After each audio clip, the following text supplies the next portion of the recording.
How's it going today, guys? Welcome to a brand new episode. Today we have Earthshatter, Ghost Orchid. So this is the vocalist of Brand Sacrifice's other band, other project, which I'm not sure which one takes priority, all that fun shit, I don't know that. But this is the vocalist of Brand Sacrifice's other band, Earthshatter, and I was told to check some of these songs out. So I am very, very excited because I've recently got very into Brand Sacrifice with their new album Lifeblood coming out soon. So I've checked out all 3 of their singles from the upcoming album. If you haven't already checked those out, what are you doing? Pause the video and go check them out because they're fire.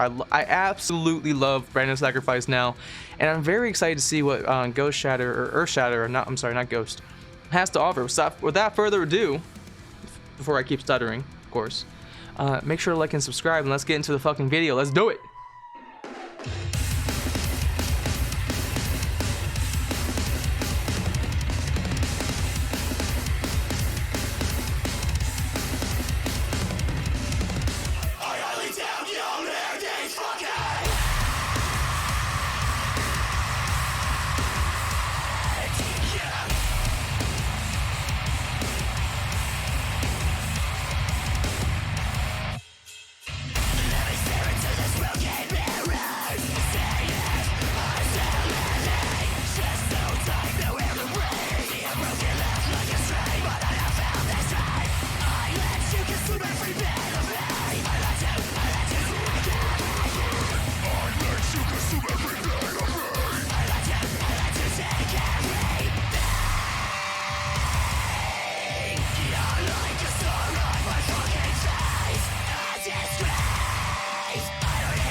So we've gotten metalcore vibes.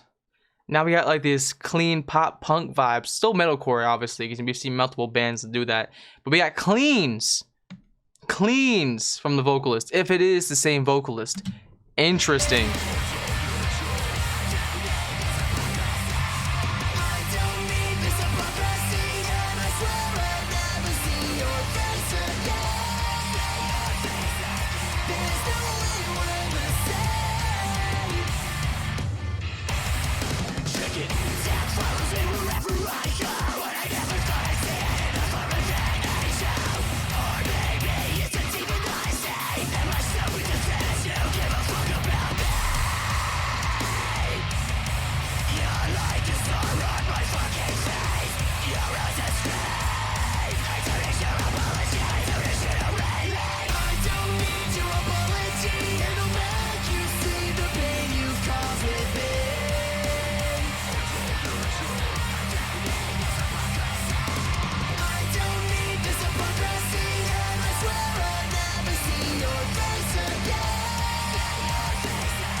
Alright, so that was Earthshatter, Ghost Orchid. So, one of the biggest things about the person that left the comment was they said that there was a different vocal range and different vocal style going into this song or in this band. And I didn't expect the how much there would be a difference, you know.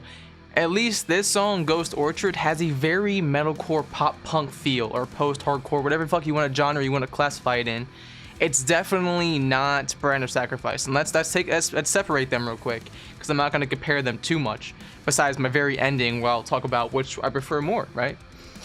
So Ghost Orchid or Earthshatter definitely instrumentally is still brutal, still riffy, still like that, not that natural metalcore sound. You know, it really is heavy. Like metalcore instruments are usually the heaviest parts of them, and then the vocalist then usually what makes them a little bit softer, a little bit more alternative. You know, that's usually what happens. Like Get Scared, for instance. You know, one of the biggest throwback bands for me ever. You know, very their instruments are very bassy, very riffy, very like dun dun dun, you know. But and then the vocalist comes in, Nicholas, and he's just fucking going with the sweet highs, and it all together sounds very good. So that's what I'm getting from this, right? Especially in the beginning of it. We heard clean vocals, very nice clean vocals, by the way. They sounded good. Then we got different distortions from vocals like lows, and then we got they got the metalcore high. And what I mean by that is it's not super high like you've seen him do, or the vocalist do in Brand of Sacrifice. It's more of like I said, more metalcore mid-tone, and then he brings it a little higher for that sound. Overall, it's done very, very well on the vocal side. It's just different, you know? Like we did see elements of the stuff we do see in Brand of Sacrifice, which is the lows and those more guttural lower sounds, but those definitely more sparse, and you know, I feel like there's a lot more like energy being put into like just the grooviness, the danciness of it, and that's awesome. Earthshatter is not a bad band, and this song is great. I loved it. I had a fun time listening to it. I'm gonna keep listening to it, especially because it definitely is on the lighter side. So this is definitely a song you show to someone that you want to get into the scene, into the genre. So I mean, we always need more of those, to be honest, because you know there's only a few that were like, yeah, this is great. We can keep showing to people. I had a good time listening to it. But now what I'm going to talk about, which is my favorite of the bands, and I like them both, genuinely, but Brand of Sacrifice definitely captures more of what I'm into nowadays. I'm definitely into the heavier, more, just darker tones of music, you know, like the deathcore, you know, the fucking I don't know about extreme, I don't even know. There's so many, like, different classifications at this point, it's like, what do you say? But Brand of Sacrifice definitely captures more of what I like to hear on a constant basis. Literally jamming to them last night as I'm falling asleep. You might question how I do it. Don't question my madness. It's just a part of the fucking gig, you feel me? But like I said, Earthshatter is definitely great. It's definitely like it's a big difference from what we can expect from the vocalist. You know, a lot of bands, I feel like when a vocalist has two different bands, there's a lot of the same vocal patterns, vocal styles, and then techniques used. And then the instruments is really what ends up changing. And I'm not trying to shade or diss any of the vocalists that have multiple projects. Like Tom Barber has two bands, Ben Durr has two bands, you know, technically. And all these bands definitely, especially, well, the ones that I just mentioned, besides one, are very, very different. Chelsea Grin to Darko is a pretty big difference when it comes to vocals and just the instruments in general.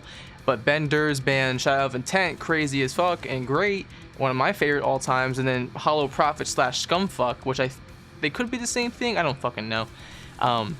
It basically is the same vocal style, just with different instruments and stuff like that, which is great. It works.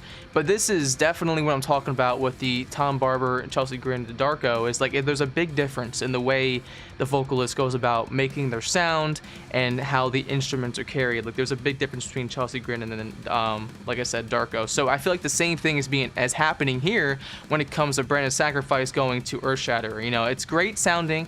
And there's lots of different things you would hear from one band than you hear from the other, and I think that is a pretty successful side band, because obviously you're trying to enter a new, I mean, if you have a side band, you're obviously trying to appeal to a different sound or whatever the case may be, and I feel like Earthshatter does that. And I'm very excited to see where this band goes and see if there is more music I'd be interested in listening to.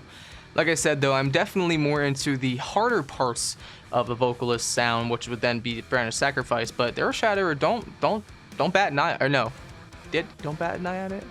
Don't skip over it. It's still great stuff. I'm definitely gonna have to listen to the other recommendation as well, probably on my off time, because I don't want to cover. I've been covering this dude's music for fucking like 3 weeks straight. I don't want to get the wrong impression off, you know. So, but with that being said, guys, what do you guys think in the comments below? And let me know some more reactions. I'll get to you if I want to get back to your reaction. The list is getting high and high, guys. You guys are fucking killing it. That being said, though, I'm gonna get out of here. like and subscribe, all that fun shit.